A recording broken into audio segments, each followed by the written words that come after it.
안녕하세요, this is Jia. Today we'll be making spicy chicken stew, bokkeumtang using chicken thigh.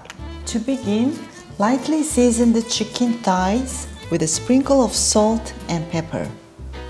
Following that, proceed to cut the carrot into large pieces in a ring-like shape.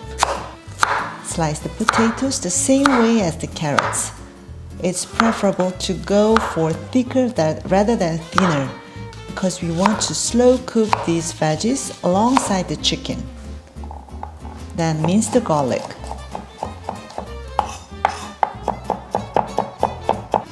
Time to make a sauce. Toss in soy sauce, gochugaru Korean chili flakes, dark brown sugar, minced garlic, and gochujang. Give it a good mix, and to make the mixing easier, pour in half a cup of water. Then mix well. Alright, let's set the sauce aside. Now gently pat dry both sides of the chicken thighs using a paper towel. This step helps prevent oil splatters and ensures a crispier outcome. Next, heat the pan over medium heat and add a tablespoon of vegetable oil. Once the pan is heated, carefully place the chicken thighs in it, skin side down. Allow them to cook until they turn brown and crispy. Once they are cooked to your liking, turn off the heat and transfer the chicken to a plate.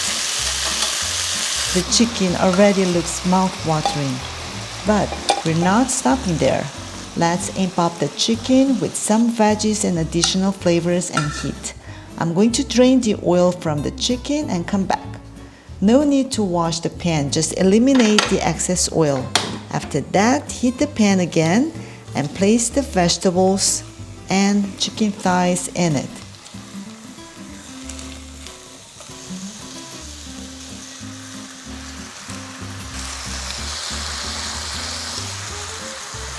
Drizzle the sauce over them and cover the pan. Now reduce the heat and gently cook all the ingredients, letting the flavors melt together. While that's happening, let's get the garnish ready. Take the green onion and thinly slice.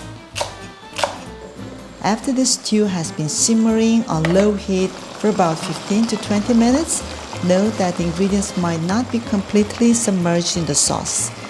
In this case, gently spoon the sauce over the stew around 2 to 3 times. Turn off the heat and sprinkle the green onion into the pot. I think it's done. Let me check. It smells so good. I want to check if the potato is fully cooked. Okay, looks wonderful. This stew looks so tasty and it's so easy to make. Give it a try. I'll meet you with another easy and delicious recipe on my next video.